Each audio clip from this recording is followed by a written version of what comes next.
Hello folks, welcome to BillyBall. It'll be a little somber version of it given the crisis going on. Today is Friday, March 20th. Obviously, we're now all together stuck in this crisis regarding the coronavirus. We're going to talk today about the economy, what we're doing as a financial group with our clients and our investors, and talk about what we all should be doing to get out of this from an economic and a personal standpoint. So let me get right to it. Regarding the whole stock market thing, I mean, it's at 20,000. If you recall, anybody who saw the first BillyBall in August of last year, I said it will be at 20,000 within 6 months because it should be at 20,000. And I suggested there would be a black swan. I never knew it would be this, but who wants something that causes people pain to cause the stock market to go down. But that's what's happening here. The stock market should have been at 20. The virus was just the cause of it to correct itself. Hopefully you listened to me in October last year, sold all your stock, and you're pretty happy today. If you didn't, just stand still. You don't need to be selling, and frankly, you don't need to be buying. You just need to turn off the TV, talk to your family, watch a movie, but stop watching the stock market. It's going to move around 1,000 points every day. I don't know how much lower it'll go. I think it does have a little more pain, but it's very unpredictable, and it's always been unpredictable, which is why as a 57-year-old, I've never owned a stock. That's why I invest in real estate. So let me talk about what I'm doing with our investors, with our borrowers, and what I would recommend and suggest all my fellow bankers be doing now. First off, in the last week, we've stress tested our whole portfolio. What's that mean? Real simple. We've taken the worst case scenario, added 3 or 4 months interest, not that we're going to take a loss, but the borrower can't pay it today. Commercial borrowers, either shopping center, it doesn't matter what business, manufacturing. If they can't pay it today, don't put them out of business. Just be simple about it. You're going to take 3 or 4 months, you're going to tack it onto the back of the loan. So what you want to do in stress testing your loans is simple. You take 3 or 4 months of interest and carry, you tack it onto your loan. You take your appraised value, drop it by 5, 10, 15%, depending on the asset class, and you see if your 70% loan is not more than 85. If in the worst case scenario, by doing this, your loan comes out to 85 LTV, and that's by dropping the value. Remember, the value drop is probably perceived, not intrinsic. You know, real estate's always going like this. It's the short period of time, it takes a dip. So the real estate's going to come back, you're going to get your interest. But if you're at no more than 85, 87% LTV, you're in good shape. And forget about having a good heart, okay? The truth is, by not foreclosing on your borrowers is having a good heart, but more importantly, it's just good common sense and good business, right? What are you going to do? You're going to foreclose on a restaurant? You're going to go sell a closed restaurant? That's worth half of what an operating restaurant is. Same with manufacturing, same with a shopping center, same with any piece of real estate. So bankers, just be patient, and private equity funds that are investing with private lenders like us, tell your fund manager, tell your private lender, don't be an asshole. Don't foreclose. Be kind. Be considerate. Be understanding. Most importantly, we all are the doctors of our clients.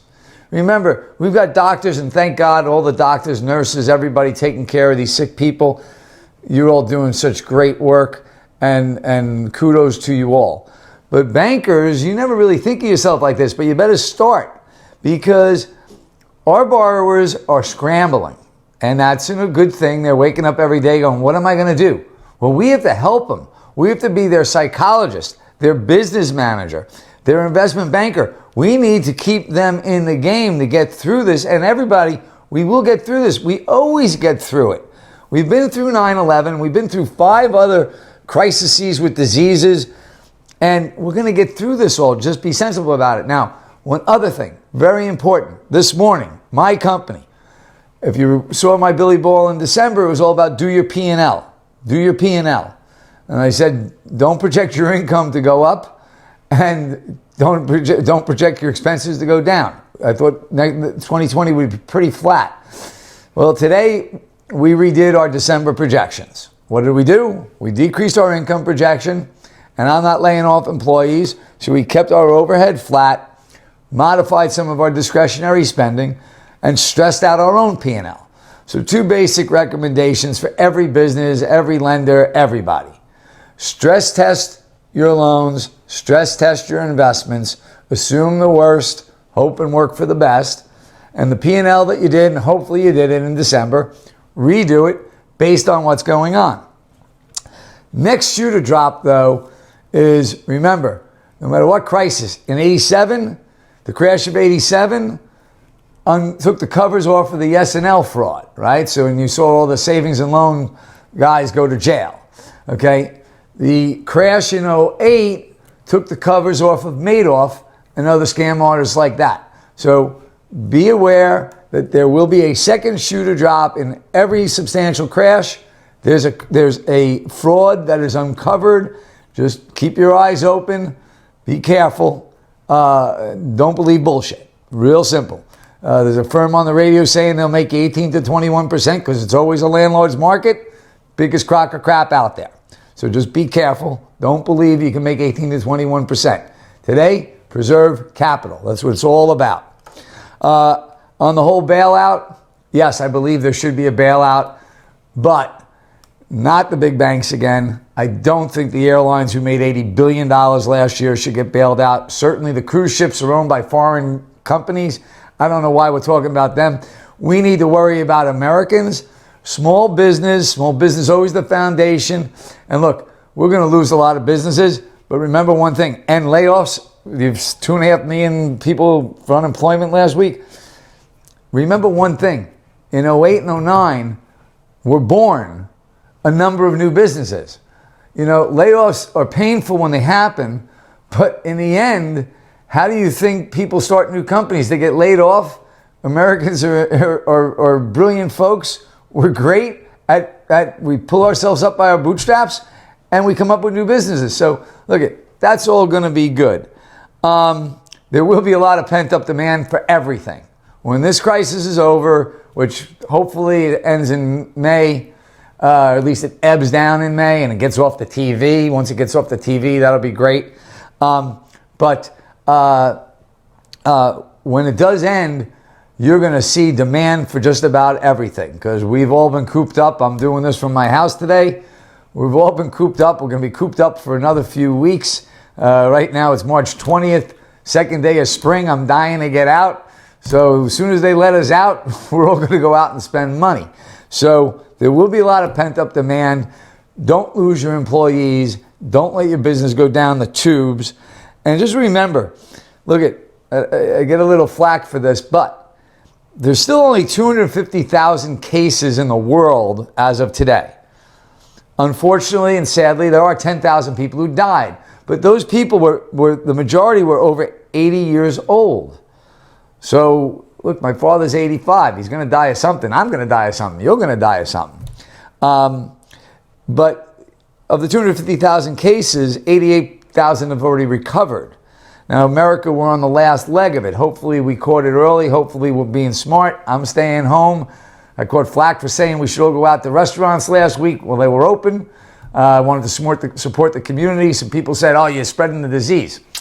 Listen, in the past 30 days, I've been at a Dead concert in Miami. I was golf trip in DR. I've been on a plane a bunch of times. I'm still here, and I ain't the healthiest guy in the world. If anybody should have caught it, it should have been me.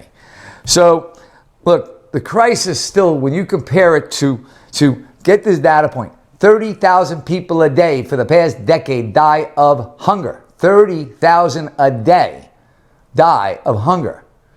So, opioid deaths, 70,000 a year in America, just from dying from opioids and overdoses, not to mention heart disease and cancer. So, this too shall pass. Lastly, a couple of just kudos also, because we talk about first responders and doctors and nurses. And yeah, man, God bless you all for being willing to go into that fight. But you know, we have a new group and they deserve a shout out, which are grocery clerks, gas station attendants, truck drivers delivering the food we need to eat. There's a whole new group of people that are putting themselves out there. People driving the trains, the buses, you know, to everybody who's doing their thing. This is a great country. We're a great society. It's all going to be okay. Keep your chin up. Keep your head on. Again, don't sell your stocks. It's going to all come back. And lastly, keep in mind that charities still need money during this time. We're going to post a couple of charities after this. You know, one group of people nobody's talking about, you know, musicians and entertainers that used to work at all these restaurants and pubs. You know, they're talking about taking care of restaurant employees. Great, I agree. And the small businesses. But, you know, there's a lot of people out there in entertainment. And I'm not talking big rock stars. I'm talking your favorite band at your local pub. Well, they don't qualify for unemployment. Their gigs all got canceled. You're going to see a charity that I'm fond of. You know, I don't care which one of them you hit. And by the way, had you sold your stocks in 19, like I told you, in August 19, you saved 30%, give extra. Because when I told you to sell, I was right, and you saved 30%. So please keep in mind all the charities, all their events got canceled. They still need the money. So, a little longer than my usual Billy Ball. I had a lot to get out. I love you all. We're going to get through this. Peace and love. Thank you.